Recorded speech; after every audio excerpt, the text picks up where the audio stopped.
بسم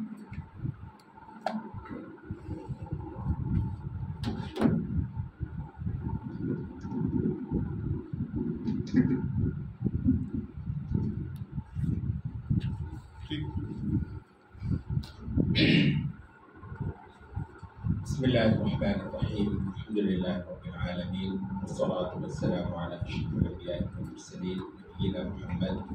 وآلہ وصحبہ اجمعین اما بعد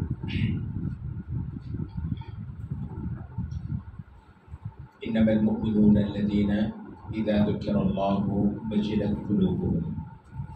وإذا تليت عليهم آياته زادتهم إيمانا وعلى ربهم يتوكلون۔ مومن تو فی الحقیقت وہی ہیں کہ جن کے سامنے جب اللہ کا ذکر ہو تو ان کے دل پسیج جائیں، نرم پڑ جائیں، ڈھیلے پڑ جائیں، اور جب اس کی آیات ان کے سامنے تلاوت کی جائیں تو ان کا ایمان بڑھنے لگے اور وہ اللہ رب العزت پر اپنے رب پر کامل سہارا کرنے لگے۔ قلب کی حالت کا صحیح ہونا انسان کی سعادت، نیک بختی کا عروج ہے۔ اس سے بڑھ کر کوئی تصور انسان اپنی خوش قسمتی کا نہیں کر سکتا کہ اس کو ایک ایسا دل ملا ہے جو اللہ سے محبت کرتا ہے، اور سوائے اللہ کے اس کا یہ دل کہیں نہیں لگتا۔ اس چیز کو ہم قلب کی صحیح حالت کا نام دیتے ہیں۔ قلب بگڑ بھی جاتا ہے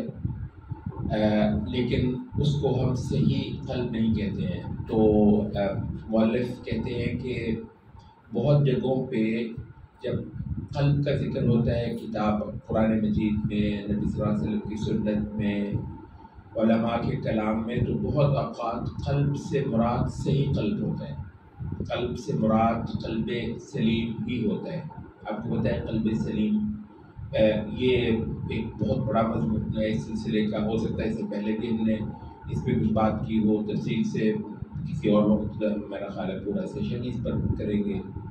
لیکن یہ کہ جا بجا اس کا ذکر جو ہے وہ چلتا ہے۔ سلیم سلامتی سے ہے کہ جو سلامت رہا، اس دنیا کے اندر سے گزرتے ہوئے، کیونکہ صرف اور صرف اسی کے لیے بہت سارے دھندے لگائے گئے، اسی قلب کے لیے کہ یہ کسی طریقے سے قابو آ جائے اور اپنے مالک کا نہ رہے۔ اچھا، وہ جو ذکر ہے نا سورۃ آل عمران میں کہ زُیِّنَ لِلنَّاسِ حُبُّ الشَّهَوَاتِ مِنَ النِّسَاءِ وَالْبَنِينَ وَالْقَنَاطِيرِ الْمُقَنطَرَةِ مِنَ الذَّهَبِ وَالْفِضَّةِ وَالْخَيْلِ الْمُسَوَّمَةِ وَالْأَنْعَامِ وَالْحَرْثِ، تو یہ سارے کے سارے دھندے ہیں اس دل کو پھانسنے کے لیے۔ کہیں پر اس کی توجہ ہو جائے، کہیں پر یہ فدا ہو جائے، کہیں پر یہ ریچھ جائے تو اپنے مالک کے کام سے جائے۔ اچھا، مالک کو چاہیے کہ اس نے پیدا ہی اس کو اس لیے کیا ہے کہ یہ صرف مالک کو چاہے، جو اس کی نعمتوں کا خالق ہے، اس پر انعامات کرنے والا ہے، اور اس کی صفات ایسی ہیں کہ کوئی اور چیز اس کے مقابلے کی ہو ہی نہیں۔ اچھا، اس کو یہ سمجھ لیتا ہے، اس کو یہ بڑی اچھی طرح سمجھ لیتا ہے، لیکن یہ بہت جلد بھولتا ہے، بہت جلد بھول جاتا ہے۔ اب بھی آپ نے سمجھا کہ اللہ بھی جو یہ نعمتیں سب کچھ مطلب اسی کی ہیں، تو اور سب سے زیادہ جمال اسی کا ہے، سب سے زیادہ حسن اسی کا ہے، سب سے زیادہ فضل انعام اسی کے ہاتھ میں ہے، یہ سارا کچھ اسی کو، تو یہ ہے کہ اگر یہ مجھ سے جاتا ہے تو اس سے کہیں بہتر وہ مجھے دینے والا ہے۔ یہ سبق اس کو بہت جلد سمجھ آ جاتا ہے، اس کے سمجھنے میں دیر نہیں لگتی ہے، لیکن اس کے بھولنے میں بھی دیر نہیں لگتی ہے۔ جھٹ سے یہ اس کو بھول کر تو یک لخت، مطلب ایسا ہی ہے کہ جیسے ایک بچے کو ماں جو ہے نا بہت کچھ سمجھاتی ہے کہ بیٹا یہ جو ہے نا کسی کی چیز کی طرف کو نہیں دیکھنا، کسی کی چیز کو ہاتھ نہیں لگانا، میں بیٹا تمہیں سارا کچھ دے دوں گی جو تجھے ہوگا، لیکن تم نے وہاں جانا ہے، تم نے مطلب ہمیں ذلیل نہیں کرنا۔ بالکل وہ نہیں کرنا. اچھا بچہ اماں ٹھیک ہے اور دل سے کہہ رہا ہوتا ہے, مطلب وہ جھوٹی بول رہا ہوتا ہے, دل سے کہہ رہا ہوتا ہے, لیکن بچہ بچہ ہے نا. اچھا تو وہ سارا کچھ سمجھا ہوا بھی ہے, اس کو ابھی دوبارہ ماں سمجھائے گی تو اس کو پھر وہی بات سمجھ بھی آ جائے گی, یاد بھی آ جائے گی. لیکن یہ ہے کہ اس کے اندر کچھ ایسی چیزیں رکھی ہوئی ہیں کہ جس کی وجہ سے یہ جھٹ سے جیسے اس چیز کو دیکھے گا نا, وہ کہتے ہیں یہ جو وقتی رد عمل ہے نا اس قلب کا, اس کی شہوات کے ساتھ. شہوات عربی میں صرف جنسی خواہش کو نہیں کہتے, وہ ساری جو بھی میں نے آیت پڑھی تھی نا, زُیِّنَ لِلنَّاسِ حُبُّ الشَّهَوَاتِ, تو وہ ساری شہوات ہے. سونا بھی شہوت ہے, سونا, چاندی, مال, دولت, عورتیں, بڑے بڑے اچھے گھر, محلات, بہت اعلیٰ اعلیٰ سواریاں, اور مربع زمینیں, جائیدادیں, جاگیریں, یہ سارا کچھ جو ہے نا قرآنی اصطلاح میں اور عربی زبان میں بھی اس کو ہم سارے کو شہوات کہتے ہیں. اردو میں شہوت صرف جنسی خواہش کے لیے بولا جاتا ہے. تو مطلب یہ جو شہوات قسم کی جو چیزیں ہیں, جیسے اس کے آگے آتی ہیں, یہ کچھ دیر کے لیے اپنا اصل سبق بولتا ہے. اچھا تو اس وجہ سے پھر کیا ضروری ہوا, کہتے ہیں کہ ضروری یہ ہوا کہ ایک تو اس کو بنیادی سبق پڑھایا جائے ایک بار کہ تیرا رب کون ہے, تیرا مالک کون ہے, اس کو لینا کس سے ہے. جو چاہیے, جو کچھ کسی کے ہاتھ میں دیکھتا ہے نا, بہت اعلیٰ چیز ہے, اس سے بہت بڑھ کر تیرے رب کے پاس ہے, اور وہ تجھ کو دینے پر قادر ہے. تو اس وجہ سے تو نے اس سے لینا ہے اور اس کی پسند سے لینا ہے. مطلب وہ کہے گا کہ ہاں تو اس کو ہاتھ لگا لے, مجھے کوئی اعتراض ہے, تو نے تب لینا ہے. جب تک وہ خوش نہ ہو, جب تک وہ راضی نہ ہو, تو نے اس کو ہاتھ نہیں لگا. تو اس کا ایک بنیادی سبق, اس کو ہم عبادت کہتے ہیں, اس کو ہم اطاعت کہتے ہیں. اچھا اس کو ہم اذعان کہتے ہیں. اذعان کا مطلب سبمیشن, اس کا مطلب سرنڈر. یہ اپنے مالک کا ہے, اپنے مالک کا وفادار ہے. کچھ اس کی مرضی کے بغیر یہ اٹھا کر کھاتا نہیں, کچھ اس کی مرضی کے بغیر یہ پیتا نہیں,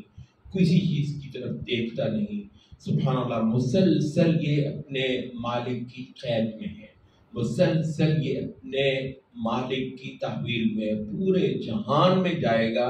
پیچھے سے یہ کسی کے ساتھ جڑا ہوا ہے, اور اس کی نظروں کے اندر بھی عبادت ہے. مطلب آپ ذرا سن گئے, یہ بالمنفرد ترین مخلوق اللہ رب العزت نے پیدا کی. یوں ہی نہیں, اس کو جو ہے نا وہ ملائکہ سے سجدے کروائے. اس کی نگاہوں کے اندر بھی عبادت ہے, کیونکہ قلب جو ہے وہ خدا سے جڑا ہوا ہے. اچھا اس کے کانوں میں بھی جو اس نے سننا ہے نہیں سننا ہے, حتیٰ کہ سنتے ہوئے بہت کچھ کو یہ فلٹر کرتا ہے. کچھ چیزیں اس کے کان میں اس کی خواہش کے باوجود یا نہ چاہنے کے باوجود پڑھ ہی جاتی ہیں, تو وہ چیزیں بھی جو ہے نا ان کو یہ فلٹر کرتا ہے, اور وہ فلٹر کے لیے اس کے اندر وہی ایمان کا فلٹر جو ہے نا وہ لگا ہوا ہے. تو وہ سنتا ہے, کسی چیز کو یہ ناپسند کرتا ہے. اچھا کسی چیز سے یہ استغفار سنا ہے, استغفر اللہ لا حول ولا قوة, یہ کیا ہے, یہ گویا اس نے رد کر دیا, اس کو آنے نہیں دے رہا. اچھا اس کا تو اس کے ہاتھوں کے اندر اس کی کہتے ہیں حرکات اور سکنات کے اندر تک جو ہے نا عبادت, بندگی, خدا کی چاہت جو ہے نا وہ سرایت کیے ہوئے ہیں. اس کو غصہ آیا ہے بے حد و حساب, کسی کو عین اسی لمحے اس کا وہ بنیادی سبق اس کو یاد آیا ہے کہ میں اپنے مالک کا ہوں, یہ غصہ میرا جو ہے اس کی اجازت سے ہے یا اس کی اجازت سے یہ میرا غصہ نہیں ہے. تو عین وہیں پر اس نے جو ہے نا غصہ چھوٹ گیا. وہ حضرت عمر کے بارے میں جو غالباً حضرت حذیفہ نے جو لفظ بولے کہ کانا وقافا عند حدود اللہ. آپ پتہ ہے حضرت عمر کا اگر آپ ایک امیج ذہن میں رکھتے ہوں تو اس امیج کا ایک بہت بڑا حصہ یہ کہ عمر بڑے غصے والے تھے. ایسا ہی حضرت عمر کا جو عمومی امیج بنتا ہے ذہن میں کہ بڑے جلال والے, جوش والے اور غصے والے تھے, اور بلا شبہ اسلام سے پہلے تو مطلب یہ ان کا سب سے بڑا تھا. بعد میں بھی رہا لیکن وہ غصہ حق کے تابع ہو گیا. اچھا تو باوجود اس کے کہ وہ اتنا زیادہ ایک غصے اور جلال والی طبیعت کے مالک ہیں, تو ان کا جو ڈسکرپشن بیان کیا گیا کہ یہ کہ کانا وقافا عند حدود اللہ, کہ جہاں اللہ کی حدیں آ جاتی تھیں، ایسے جیسے بندہ سر پٹ بھاگتا ہو یا لاکھ رک جائے آگے اللہ کی حد ہے. یہ جو ہے نا کہ جی وہ بیریئر لگا ہوا ہے. اچھا تو اس کے دوسروں کو نظر نہیں آتے، اس کو اس جہان میں جگہ جگہ مالک کے لگائے ہوئے بیریئر نظر آتے ہیں. کہیں مطلب اس کا غصہ جو ہے اس کے لیے بیریئر ہی بیریئر لگے ہوئے ہیں، اور جو مرضی ہو جائے اس نے اس سے قریب نہیں جانا ہے. اچھا کہیں اس کی محبتیں ہیں، محبتوں کے لیے بھی بیریئر لگے، نہیں یہ اس سے بڑھ کر یہ تیری خدا کی تیرے رب کی محبت کے اوپر یہ غالب آ جائے گی. اچھا کہیں اس کی چاہتیں ہیں، کہیں اس کی امیدیں ہیں، کہیں اس کے لگاؤ ہیں، ساروں کے سارے تو اس کے لیے جگہ جگہ جو نا تو یہ ہے کہ اس دل کو ایک بنیادی جو ہے طور پر سمجھا کے اس کا سبق یاد کروا کے مالک کی قید میں دے دیا جائے. ایک بار تو یہ باقاعدہ ظاہر قید یہ اس طرح کی نہیں ہے کہ وہ اس کی قید میں چلا گیا تو نہیں، اس کی قید میں جائے گا، لیکن یہ ہے کہ وہ اس کو آزاد بھی کر دے گا. اس نے ہر جگہ جانا ہے، جگہ جگہ معصیتیں، نافرمانیاں، خدا کی ناپسندیدہ چیزیں ہیں. اور اصل میں تو اس کی قید جو ہے نا وہ یہ ہے کہ یہ وہاں پر بھی اپنا قیدی ہونے کا احساس کرے اور اس کا عملی اظہار کرے. تو کہتے ہیں کہ پہلا تو کام یہ ہے کہ اس قلب کو ایک بنیادی سبق جو ہے وہ یاد کروایا جائے. اچھا اس کا طریقہ کیا ہے، یہ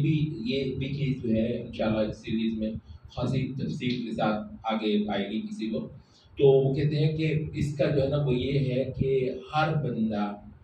اپنی زندگی میں قرآن مجید سے جو ہے نا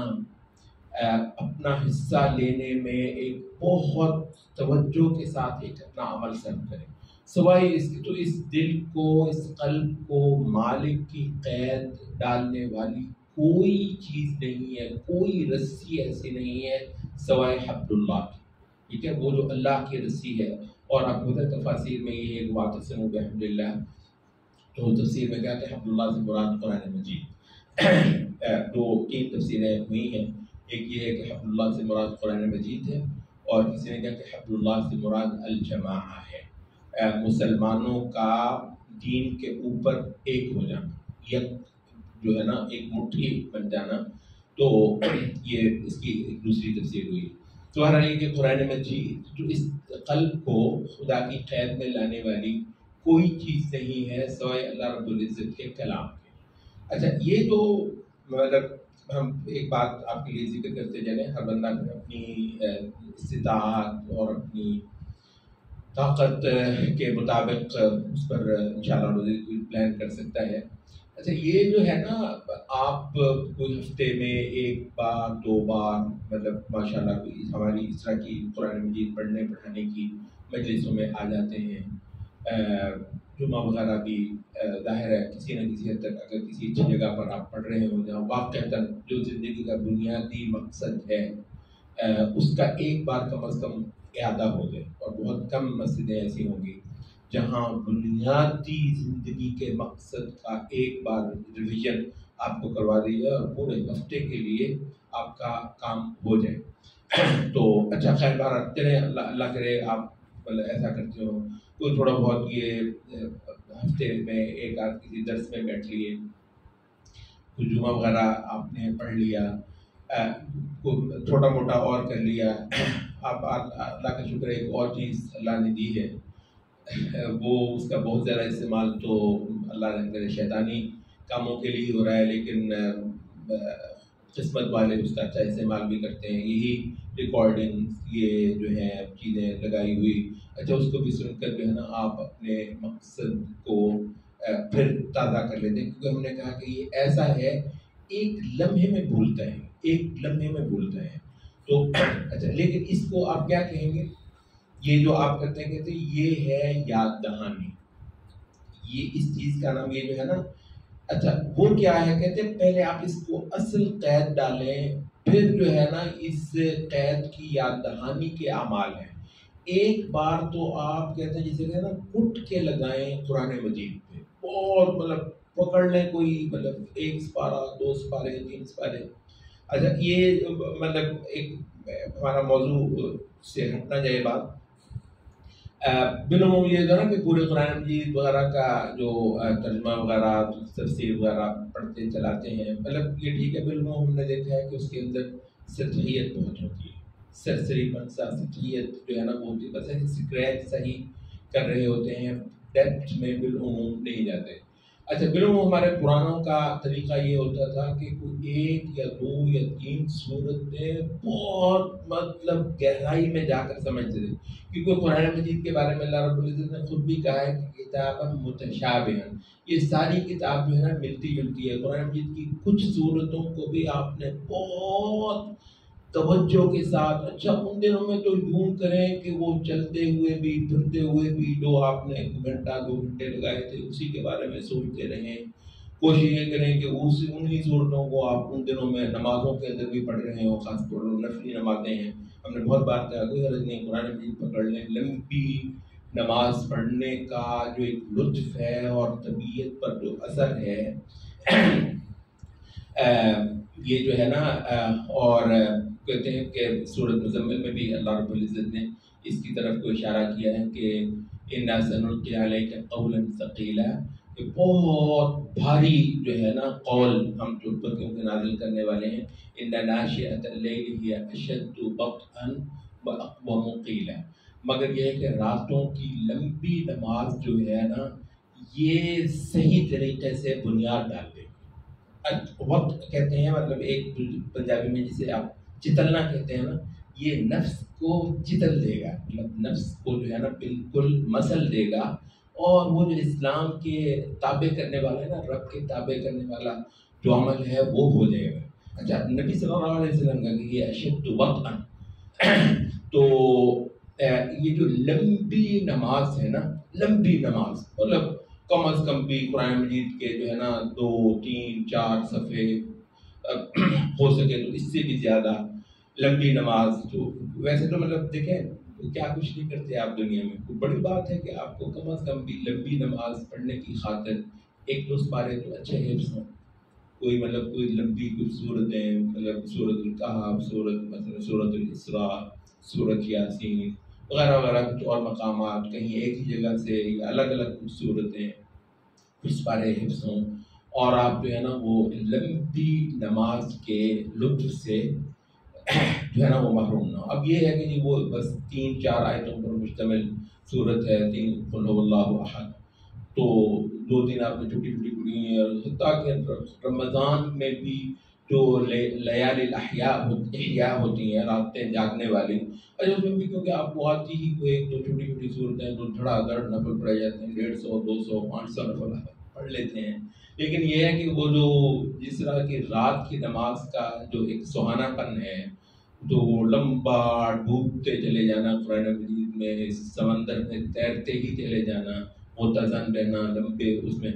تو قرآن مجید کا یہ جو ہے نا یہ ظاہر اسی صورت میں، تو ہم نے بہرحال بہت بار آپ سے عرض یہ کی ہے کہ اس چیز سے محروم بہرحال نہ رہیں، اگر کسی وجہ سے آپ کو یاد نہیں ہے تو آپ مطلب اس کے سلف سے اس کے پر فتاویٰ موجود ہیں کہ حدیث تو نہیں ہے، سلف سے فتاویٰ حضرت عائشہ تک سے، کہ آپ قرآن مجید کھولیا کریں، مصحف جو ہے وہ کھول لیا کریں نفلی نماز کے اندر، اور اپنے آپ کو اس نعمت سے محروم نہ کریں۔ تو لمبی نمازیں پڑھنا، اچھا، اور پھر وہ اہل علم نے کہا کہ یہ جو نوافل کو آپ پروپورشنیٹ رکھیں، مطلب جتنا لمبا قیام ہے اسی کی مناسبت سے لمبے رکوع اور لمبے سجدے کریں، اور اس کے اندر پھر جو ہے نا وہ تسبیحات نبی صلی اللہ علیہ وسلم نے فرمایا کہ مجھے منع کیا گیا ہے کہ میں رکوع میں اور سجدے میں قرآن مجید پڑھوں، تو جب تم رکوع میں جاؤ تو اللہ کی تعظیم میں مطلب بس کر دو، اور جب سجدے میں جاؤ تو دعاؤں کے اندر اور اللہ کے ساتھ مناجات میں اپنا پورا زور صرف کر دو، فقبل استجاب لکم، بڑا امکان ہے کہ وہ ہماری سنی جائے۔ تو وہ جو ہے نا یہ پورا ہو جاتا ہے، تو پر میں تھوڑا سا اپنی اس پہ واپس آتا ہوں، تو میں یہ کہتا ہوں کہ وہ جو قرآن مجید کے مقامات آپ نے وہ ان دنوں میں سمجھنے پہ زور لگایا تھا، سمجھنے پہ کیا کسی استاد وغیرہ سے کا پاس بیٹھیں گے، وہ 2 4 6 اچھی تفاسیر آپ نے رکھی ہوگی، ایک ایک اس پر پڑھیں گے، اچھا اس کو نا آپ مکمل نہ سمجھیں، یہ آپ نے کیا ایک سیشن جو ہے نا وہ پڑھنے کا تو آپ نے کر لیا، پھر ان دنوں کے اندر چلتے پھرتے انہی میں ڈوبنے کی کوشش کریں، غور و فکر کریں، انہی آیتوں صورتوں کو آپ اپنی اگر لمبی نماز پڑھنے کا اللہ موقع دے انہی کے اندر آپ پڑھیں، بار بار وہی پڑھیں۔ وہ جو ہے نا کہتے ہیں کہ یہ بنیادی طور پر یہ ہے کہ ایک بات تو قرآن مجید کے ساتھ آپ اتنا لگاؤ پیدا کر لیں اور اتنا اس کے اندر کریں کہ آپ کا قلب واقعتاً قید ہو جائے، کیونکہ ہم نے کہا کہ اصل چیز جو ہے نا وہ یہ ہے کہ بنیادی طور پر تو خدا کی قید میں آپ دے کر آئیں، کیونکہ بہت سارے لوگوں کا وہ ایک عمل زندگی کا ہوا ہی نہیں ہوتا کہ انہوں نے اتنا زیادہ اللہ کے کلام پر جو ہے نا وہ سوچ کے اس کو اپنے دل کے ساتھ ایک تعامل کروا کے جو ہے نا واقعتاً اللہ تعالیٰ کی بندگی میں اپنا آپ اس انداز سے دے دیا ہو۔ مولویوں کی باتیں سن کر بھی دلوں پہ اثر ہوتا ہے کچھ نہ کچھ، لیکن یہ ہے کہ جو خدا کے کلام میں جو اللہ نے جو ایک تاثیر رکھی ہوئی ہے اور خاص جو کوئی فریکوینسی دل کو چاہیے میچ کرنے کے لیے وہ مولویوں کے کلام میں نہیں ہو سکتی ہے۔ ما بعد فإن خیر الحدیث کلام اللہ، تو وہ اللہ کا کلام ہی ہے۔ اچھا کہتے ہیں تو یہ ہے، اچھا یہ کر لینے کے بعد ظاہر ہے کام اس لحاظ سے بہرحال پورا نہیں ہو اور وہ زندگی پورا نہیں ہوگا، تو اس کے بعد کہتے ہیں پھر ہے جس کا نام ہے یاد دہانی، پھر ہے کہ جی آپ پھر یاد کرتے رہیں، یہی جو آپ جمعہ پڑھنے جاتے ہیں ڈھونڈ کے کسی اچھی جگہ جمعہ پڑھنے کی کوشش کرتے ہیں۔ میں دوسری بار یہ بات کر رہا ہوں، حقیقت یہ ہے کہ اسلامی زندگی کا بہت بڑا انسٹیٹیوشن جمعہ ہے، بہت ہوتا ہی آدھے گھنٹے کا ایک عمل ہے، لیکن یہ ہے کہ پورے ہفتے کا یہ عمل، پورے ہفتے پوری سوسائٹی کو بالکل جو ہے نا وہ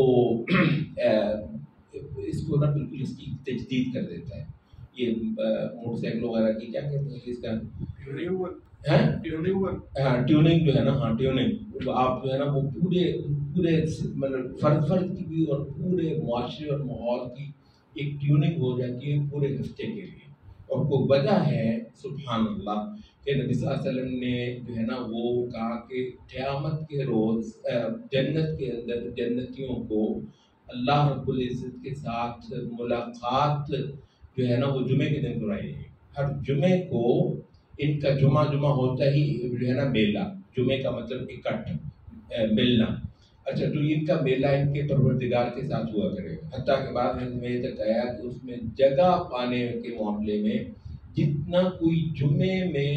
آگے جگہ پاتا تھا اسی حساب سے اس کو وہاں اس سیشن میں جو رب العزت کے ساتھ ہوگا اتنی آگے جگہ اس کو ملے گی، تو کیا اتنا گہرا تعلق ہے، کوئی وجہ ہونی چاہیے۔ تو بارہ یہ ہے کہ آپ یہ کرتے ہیں، اور ضرور ہے یہ کوئی چھوٹی بات نہیں ہے کہ خاص طور پر جہاں اس وقت ماحول کے اندر کوئی زمانہ تھا کہ ویسے ہی صالحین کے جو ہے نا کنٹرول میں تھی سوسائٹیز، آپ چلتے پھرتے مطلب وہ کرتے ہیں، آپ ذرا تصور کریں یہ کہتے ہیں جی کہ یہ جو ذوالحجہ کے 10 دن ہوتے تھے، ابو ہریرہ کے بارے میں آتا ہے، ابن عمر کے بارے میں آتا ہے رضی اللہ عنہ کہ جی یہ نکل جاتے تھے بازار میں جو ہے نا اللہ اکبر تکبیرات، تصور کریں اللہ ابن عمر لگے ہوئے ہیں تکبیرات بلند کرنا، اچھا ان کو دیکھتے ہی وہ بھی شروع ہو گیا، بازار گونج رہے ہوتے تھے اللہ اکبر۔ ابھی عید کو کئی دن پڑے ہیں ذوالحجہ کے اندر، مطلب جب صالحین کے کنٹرول میں تھے یہ بازار، یہ سڑکیں، یہ ماحول، یہ سارا کچھ، اچھا مطلب اس وقت تو شاید کوئی اتنی ویسے ہی پریشانی کی بات نہیں تھی، اور یہ ایک واقعہ ہے کہ اسلامی معاشرہ کو ہم یہاں وہ کہتے ہیں اسلامی معاشرہ وہ نہیں ہوتا کہ جس میں آپ کو اپنا بنیادی زندگی کا مقصد یاد کرنے کے لیے کہیں درس میں جانا پڑے، حقیقت میں آپ سے کسی درس میں جانا پڑے، خاص کسی مجلس میں جانا ڈھونڈ رہے ہیں، یا تھوڑا سا دل کو ڈبکی لگوا لیں ایمان کی، اچھا تو وہ تو یہ ہے کہ ہر طرف ایمان ہی ایمان ہوتا ہے۔ اچھا وہ جو اسلامی معاشرہ ہم اسے کہتے ہیں جس میں آپ ایمان کو انہیل کر رہے ہوتے ہیں، آپ کی سانسوں کے ساتھ ایمان اندر جا رہا ہوتا ہے، اسی وجہ سے آپ بے پرواہ ہو جاتے ہیں۔ یہی وجہ ہے کہ وہ کہتے ہیں کہ اپنی نسلوں کو بچانے کے لیے لوگ ہجرتیں کرتے ہیں، یہ جو دارالاسلام جس چیز کا نام ہے، بس آج جو دارالاسلام اللہ رحمۃ نام سے رہ گیا، ورنہ دارالاسلام ہوتا ہی وہاں بچوں کو لے جائیں اور بے فکر ہو جائیں انشاءاللہ۔ دارالاسلام اسلام کا گھر ہے، تو یہاں بچے جو جوان ہوں گے وہ اسلام کو پی چکے ہوں گے، وہ اسلام کو اپنے اندر جو ہے نا وہ انٹرنلائز کر چکے ہوں گے۔ مگر یہاں کہاں، یہ تو آپ کو ایک لمحے کا بھروسہ نہیں، پتہ نہیں بچہ نکالیں تو صحیح باہر جا کر کن اداروں میں کن جگہوں پہ بیٹھا ہوا ہے۔ تو دوبارہ یہ ہے کہ دارالاسلام کو بنانے کی، اس کو واپس لانے کی کوشش کرنا، یہ ایک الگ سے ہمارا وہ چیز ہے کہ مطلب ہم نے کرنا ہے اور ہمیں اس کی یاد کرنی چاہیے۔ لیکن بہرحال یہ کہتے ہیں کہ جہاں ماحول پورے کا پورا بہرحال جو ہے نا وہ اللہ رب العزت کو بھول جانے والی پوری ایک، بلکہ باقاعدہ اور انٹینشنلی، یہ نہیں کہ بس ایسے ہی ہو گیا، انٹینشنلی اللہ کو بھلا دینے والی تہذیب کے زیر قبضہ ہو، بلکہ شاید اللہ کو بھلا دینے والا کا لفظ بھی چھوٹا ہو، باقاعدہ اللہ کو باہر، خدا کو بے دخل کرنا، باہر کرنا کہ تیرا کام ہے کیا یہاں ان مطلب معاشروں کے اندر، ان محکموں کے اندر تیرا کیا کام ہے یہاں۔ تو یہ جس چیز کا نام سیکولرزم ہے وہ یہ ہے کہ خدا کو باہر کرو، نکالو یہاں سے۔ اچھا، تو جہاں اس تہذیب کے زیر قبضہ ہو تو وہاں یہاں جو آپ تھوڑی بہت کرتے ہیں نا کہ ہفتے میں ایک آدھ بار پہنچ کے ماشاءاللہ لاہور کی ٹریفک بھی گٹی بجی پہنچ کے آپ بیٹھتے ہیں، کچھ نہ کچھ یاد آ گیا کہ اچھا مطلب دنیا میں تو کسی اور کا کام کے لیے ہم آئے تھے، چلیں کچھ تازہ ہو گئے۔ تو یہ جو ساری چیزیں کہتے ہیں کہ یہ بہت اچھی ہیں اور روٹین میں تو یہی ہوں گی، اس میں ہمت ہو کچھ آپ زیادہ کر لیں گے، اس سے بھی ہمت کم پڑ جائے، شاید اس سے بھی کم ہو جائے۔ لیکن یہ جو عمل ہے نا، کہتے ہیں کہ یہ ایک بار کے مسلمان کو بنانے کے بعد ہے، ایک بار تو آپ خوب ڈوبے۔ اور عموماً ہم یہ تجویز کرتے ہیں کہ رمضان وغیرہ ایسے جو ہے نا سیزنز کو آپ اس کے لیے نا وہ کریں، کوشش یہ کریں پورے سال کا پلان اس طرح کریں کہ رمضان میں آپ میکسیمم ٹائم اپنے رب کے لیے نکالیں، تو سال بھر میں نا وہ کام اس وقت کر لیں، وہ کام اس وقت کر لیں، میکسیمم جو ہے نا وہ ٹائم رکھیں، اور مطلب لمبی ساعتیں جو ہے نا پھر قرآن مجید کو سمجھنے میں، اور پھر لمبی ساعتیں اس کے بارے میں سوچ بچار کرنے، اور انہی آیتوں کو، انہی سورتوں کو پھر لمبے قیام میں پڑھنے کے لیے۔ تو یہاں سے جو ہے نا وہ کہتے ہیں کہ آپ ایک بنیادی پیدائش کروائیں، بنیادی قید کے اندر لے کر آئیں مالک کے، پھر سال بھر جو ہے نا کچھ روٹین بنا لیں، وہ ہفتہ وار، کو روزانہ، کچھ اور، تو یہ جو ہے نا آپ کا وہ کرے گا۔ تو یہ ہے کہ قلب کو رب العزت کی قید میں دینا، جو پھر پورے جہان میں پھرے گا، لیکن یہ پیچھے سے کنٹرول ہوگا، جس کو وہ ریموٹ کنٹرول کہتے ہیں، وہ چیز جو ہے نا وہ پیدا ہو جائے گی۔ تو ہر طرف جو ہے نا اس زندگی میں آپ پھر کر دیں گے، آپ اپنے رب کے رہیں گے، آپ کسی اور کے نہیں رہیں گے۔ وہ جب ہم یہ بات کہتے ہیں تو ایک اور بات کو نظر انداز نہیں کرنا چاہیے، اور اس کا نام ہے استغفار۔ تو وہ ابن تیمیہ کہتے ہیں کہ توحید جو ہے، توحید شرک کی جڑوں کو ختم کرتی ہے، اور استغفار شرک کی شاخوں کو جلاتا ہے۔ توحید جو ہے نا وہ شرک کی جڑوں کو ختم کر دیتی ہے۔ اچھا، شرک کیا ہے؟ خدا کو اس کی حیثیت نہ دینا، بنیادی طور پر یہی اوروں کو لے ہے، یہی ہے نا کہ خدا کی حیثیت نہ رہی، خدا کو اس کی صحیح حیثیت دینا، یہ توحید ہے۔ اچھا، تو کہتے ہیں کہ جب آپ، تو کہتے ہیں یہ وجہ ہے کہ سب سے افضل جو ذکر ہے وہ کہا کہ لا الہ الا اللہ ہے، اور اس کے بعد جو سب سے زیادہ جس بات کی تاکید ہے اذکار میں وہ استغفار کی ہے۔ کیونکہ اچھا وہ کہتے ہیں کہ یہ جو چیز ہے حضرت یونس کی دعا میں یہ دو چیزیں یکجا کر دیں گی، لا الہ الا انت سبحانک، یہ توحید ہوئی، انی کنت من الظالمین، یہ استغفار، انی کنت من الظالمین اصل میں اپنے گناہ کا اعتراف ہے جو کہ استغفار ہے۔ اس کو، اور اس کو جو ہے نا آیت کریمہ ہم کہتے ہیں سب سے زبردست آیت قرآن مجید کی جو ہے نا وہ گناہ گاروں کے لیے، خدا کی طرف لوٹنے کے لیے پریشان لوگوں کے لیے سب سے اعلیٰ بیان کیا ہے؟ لا الہ الا انت سبحانک انی کنت من الظالمین۔ تو کہتے ہیں کہ یہ زبردست ہے، اس کے اندر جو ہے وہ دو جو ہے نا مضمون وہ ہو گئے ہیں کہ شرک جو ہے وہ ایک آپ نے شرک کو ختم کر دیا، ایک آپ نے وہ شرک کے کہتے ہیں جتنے گناہ ہیں دراصل یہ شرک کی شاخیں، ٹھیک ہے ایمان والے کے اندر بھی آ جاتی ہیں، لیکن اصلاً یہ جو ہے نا یہ شرک سے پھوٹنے والی چیزیں ہوتی ہیں کسی نہ کسی درجے میں. اچھا یہ وجہ ہے کہ سلف میں سے کسی نے کہا کہ مجھے اس امام کا نام یاد نہیں ہے، وہ کہتے ہیں کہ میں نے ایک مزدور دیکھا بوجھ ڈھونے والا، سامان اس نے اٹھایا ہوا ہے. آپ کو پتا ہے جب آپ سامان اٹھا رہے ہوں اور گھر میں بھی اگر فرض کریں اسی طرح کی ہو جس طرح کہ آج کل ہے وہ دیکھا کیا حال ہوتا ہے، تو کہتے ہیں وہ بوجھ ڈھونے والا مزدور اس نے بوجھ اٹھایا ہوا ہے اور کہتا ہے کہ وہ اللہ تعالیٰ کی حمد اور تسبیح کیے جاتا ہے. حمد اور تسبیح کی بنیادی طور پر توحیدی کا بیان ہے، آپ کو بتائیں. تو کہتے ہیں حمد و تسبیح جو ہے نا وہ کیے جاتا ہے اور پھر استغفار کیے جاتے ہیں. اب یہ ایک عالم آدمی تھے جو کان کھڑے ہو گئے بھائی یہ بندہ کون ہے بوجھ ڈھو رہا ہے اور استغفار کیے جا رہا ہے اور اللہ تعالیٰ کی حمد کیے جا رہے ہیں. تو کہتے ہیں میں اس کے پیچھے ظاہر بوجھ ڈھویا ہوا عقل مند آدمی یہ تو نہیں اس کو وہیں پہ روک کر بات کرنے لگے. تو کہتے ہیں میں اس کے پیچھے چلیے دیکھے کہاں اپنا بوجھ اتارتا ہے پھر میں اس سے بات کرتا ہوں. پھر میں چلتا رہا تو پتہ نہیں کہاں جو اس نے بوجھ کرنا تھا وہ اتارا تو کوئی سانس لیا جھٹ اس نے. تو میں نے کہا کہ بھائی جان یہ میں نے آپ کو یہ جو ہے نا ورد کرتے ہوئے دیکھا تو ذرا پوچھ سکتا ہوں کہ کیا خاص اس کی مناسبت ہے آپ کیوں کر رہے ہیں یہ. کہنے لگے کہ بھائی بات یہ ہے کہ بندہ جو ہے وہ دو حالتوں سے باہر نہیں ہے. ایک یہ ہے کہ اللہ کے حق میں وہ جو ہے نا اللہ کی مسلسل نعمتوں اور اس کی رحمتوں کا جو ہے نا فائدہ اٹھاتا ہے. مطلب اللہ کی رحمت ہے تو ایک سانس لیتے ہیں تو اللہ کی نعمتیں اس کی فضل اور انعامات کا انسان قیدی ہے. ایک تو بندے کی یہ حالت ہے. دوسرا یہ ہے کہ اچھا وہ اللہ کا اس کے حق میں ہے لیکن بندے کا اللہ کے حق میں یہ ہے کہ بندے سے قصور بہت ہوتے ہیں اور گناہ بہت ہوتے ہیں، بندہ خدا کو بھول جاتا ہے. تو کہتا ہے کہ وہ پہلی چیز کے حق میں حمد کرتا ہوں کہ اس کے انعامات مجھ پر بہت ہیں اور دوسری چیز کے حق میں استغفار کیا جاتا ہوں کہ تیری مجھ پر رحمتیں ہیں، حمد ہوئی تیری، مجھ سے تیرے حق میں قصور ہوئے چلے جاتے ہیں تو یہ استغفار ہوا. تو کہتے ہیں یہ دو ہی چیزیں ہیں. تو وہ کہتے ہیں کہ میں نے کہا کہ اصل تو یہ مزدور ہے میں نہیں. تو یہ ہے بنیادی طور پر ہم نے کہا کہ جب آپ نے وہ قید ڈال بھی دی تھی قلب کو خدا کی بندگی عبادت چاہت محبت خشیت طلب کی تو پھر آپ نے پوری جہان میں اس کو چھوڑنا ہی ہے اور اس نے ہر طرف پھرنا ہے.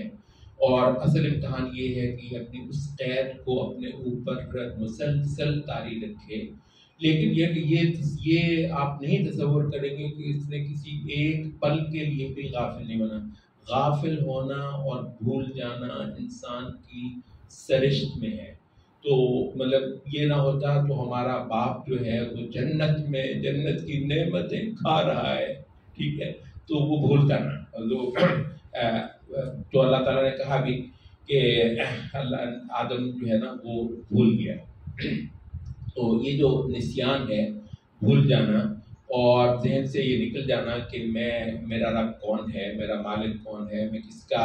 غلام ہوں، کس کا بندہ ہوں، تو وہ سارا کچھ ہے. تو ایک دم کو مزیدار چیز آئی نا تو ایک لمحے بار میں تو وہ جو ہے نا کہ ان الذین اتقوا، یہ بہت خوبصورت سورۃ اعراف یہاں پر ختم ہوتی ہے اور سورۃ الاعراف میں نا اللہ کو پکارنے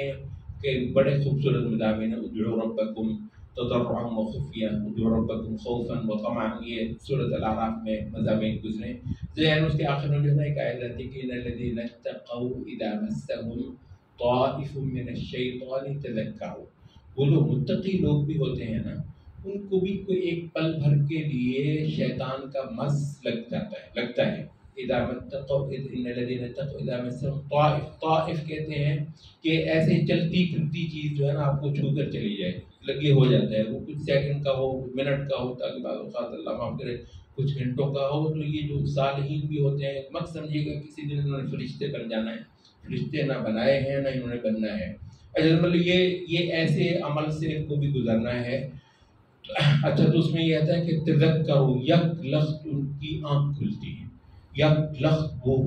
مطلب میں کون تھا، میں کون ہوں، مجھے جانا کہاں ہے. تو یہ جو ہے نا مضمون بنیادی سبق کا یاد آنا. ہم نے بہت بار کہا کہ جس چیز کو آپ ذکر کہتے ہیں اس کا اصل مطلب ہے بنیادی سبق کو یاد کرنا۔ اچھا جس نے بنیادی سبق پڑھا ہی نہیں اس کے بارے میں یہ کہنا کہ وہ ذکر کرے گا، یہ ایک فضول بات ہے۔ ذکر وہ بندہ کرے گا جس نے بنیادی سبق، جس نے علم لیا ہے وہ ذکر کرے گا، ٹھیک ہے؟ علم لے گا، اصل کی بات کو سمجھنا، اصل مضمون کو صحیح طریقے سے دل میں بٹھانا۔ اچھا جس قدر اس نے وہ بنیادی علم لیا ہے، اچھا وہ پھر زندگی بھر چلتے پھرتے ہر بار جو ہے وہ پھر اس کو دوبارہ قلب پر طاری کرنا، دوبارہ اس بنیادی سبق کو قلب پر وارد کرنا، اس چیز کا نام ہے ذکر۔ اچھا وہ ذکر کے یہ ایکسپریشنز ہیں، سبحان اللہ، الحمدللہ، لا الہ الا اللہ، واللہ اکبر، وغیرہ وغیرہ وغیرہ، یہ سارے یہ ذکر کے ایکسپریشنز ہیں۔ ذکر اصل میں اس اصل بندگی کی حالت کو پل پل جو ہے نا اپنے قلب کے اوپر طاری کرنا، وارد کرنے کا نام ہے۔ تو جتنا آپ نے بنیادی سبق پر محنت کی ہوگی، جس کو ہم نے علم کہا ہے، اتنا زیادہ اعلیٰ انشاءاللہ آپ کا ذکر ہوگا۔ اچھا اس آیت کے اندر بھی ذکر ہی کا لفظ استعمال ہوا، ان الذین اتقوا اذا مسهم طائف من الشیطان، یہ جنہوں نے تقویٰ کی راہ اختیار کر رکھی ہوئی تھی، اب متقی آپ کے خیال میں وہ فرشتے ہوتے ہیں؟ نہیں، ایسی بات نہیں ہے۔ اذا مسهم طائف من الشیطان، شیطان کی طرف سے چلتے پھرتے جو ہے نا خیالات، وسوسے، کشش کی چیزیں ان کو بھی جب چھو لیتی ہیں، تذکروا، یکلخ وہ پھر جاگ جاتے ہیں، یکلخ وہ بیدار ہو جاتے ہیں، یکلخ ان پر وہ اپنا اصلی سبق جو ہے وہ وارد ہوتا ہے۔ تذکروا فَإِذَا هُمْ مُبْصِرُونَ، تو یکلخ جو ہوتا ہے کہ سارا کچھ ان پر بالکل جو ہے نا واضح ہو جاتا ہے۔ مبصرون، پوری حقیقت کو وہ پھر سے دیکھنے لگتے ہیں۔ وہ لوگ حقیقت پہلے دن دیکھی تھی، اذا ہم مبصرون، پوری اس حقیقت کو، بندگی کی حقیقت کو، خدا کی عظمت اور اس کے قابل پرستش ہونے کی جو حقیقت ہے اس کو اثر نو وہ بالکل صحیح دیکھنے لگے۔ فَإِذَا هُمْ مُبْصِرُونَ، سبحان اللہ۔ وَإِخْوَانُهُمْ، البتہ ان کے جو بھائی بند ہیں، مراد ہے وہ جو دوسرے لوگ ہیں جو اللہ کی بندگی میں آئے ہی نہیں، تو وَإِخْوَانُهُمْ يَمُدُّونَهُمْ فِي الْغَيِّ ثُمَّ لَا يُقْصِرُونَ، البتہ وہ سر پٹ، شیطان نے ادھر کو کہا چلتے گئے، پھر آگے اس نے کہا اس سے بڑی مزیدار چیز ہے کرنا کہ چلو اس کو بھی پورا کر کے آتے ہیں، انہوں نے کہا اس سے بھی آگے، وہ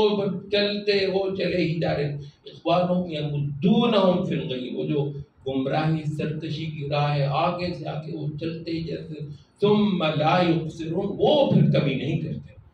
آپ تصور کریں، یعنی شیطان وغیرہ کے اثرات ایک درجے میں ان پر بھی ہوتے ہیں، لیکن ان کے ساتھ معاملہ کیا ہوتا ہے اور ان کے ساتھ معاملہ جو ہے وہ کہتے تھے، تو سلف کے بیان میں بالعموم قلب کا جب ذکر کرتے ہیں تو بسا اوقات جو ہے نا وہ قلب فاسد کا بھی کرتے ہیں، قلب جو ہے وہ جو بھولا ہوا ہے اس کا بھی ذکر کرتے ہیں، لیکن بالعموم جب قلب کا ذکر کرتے ہیں تو بالعموم مراد جو ہوتی ہے وہ صحیح حالت والے قلب کی ہوتی ہے، قلب سلیم۔ تو قلب سلیم وہ کیا ہے کہ جو سارے پھندے لگے ہوئے تھے ادھر ادھر اور چھوڑا گیا، جب برخوردار یہاں سے تم نے گزر کر دکھانا ہے، بس یہی ہے۔ تو کوشش کرنی ہے کہ دل تمہارا چرایا نہ جائے، دل تمہارا کوئی اور نہ لے جائے، یہ خدا کی امانت ہے، اس کو صحیح ستھری حالت کے اندر تو اس پوری گزرگاہ سے لے کر تم نے خدا ہی کو جا کر سونپ دینا ہے، یہ تیرا کل امتحان ہے، تو یہ کرنا ہے۔ تو کہتے ہیں کہ جس دل نے اپنے آپ کو بچا لیا دنیا کی ساری کششوں سے، ساری چاہتوں سے، سارے فتنوں مصیبتوں سے، اچھا تو وہ بچ بچا کر، یہ ہے قلب سلیم، وہ دل جو سلامت رہا غیر اللہ کی عبادت سے، غیر اللہ کی چاہت سے، غیر اللہ کے جو ڈالے ہوئے پھندے ہیں ان ساروں سے یہ بچ کر چلا گیا۔ اور یہ ہے جو ابراہیم علیہ السلام کی مناجات میں ذکر ہے نا، یوم لا ينفع مال ولا بنون الا من اتى الله بقلب سلیم، وہ دن کہ جب نہ تو مال دولت وغیرہ جس کی دنیا پاگل ہوئی جاتی ہے ذرہ فائدہ نہیں دینے والا، مال ولا بنون، اور وہ جو بیوی بچے وغیرہ یہ جو ہیں اولادیں جن کے لیے انسان سارا کچھ کرتا ہے، پاگل ہوا پڑتا ہے،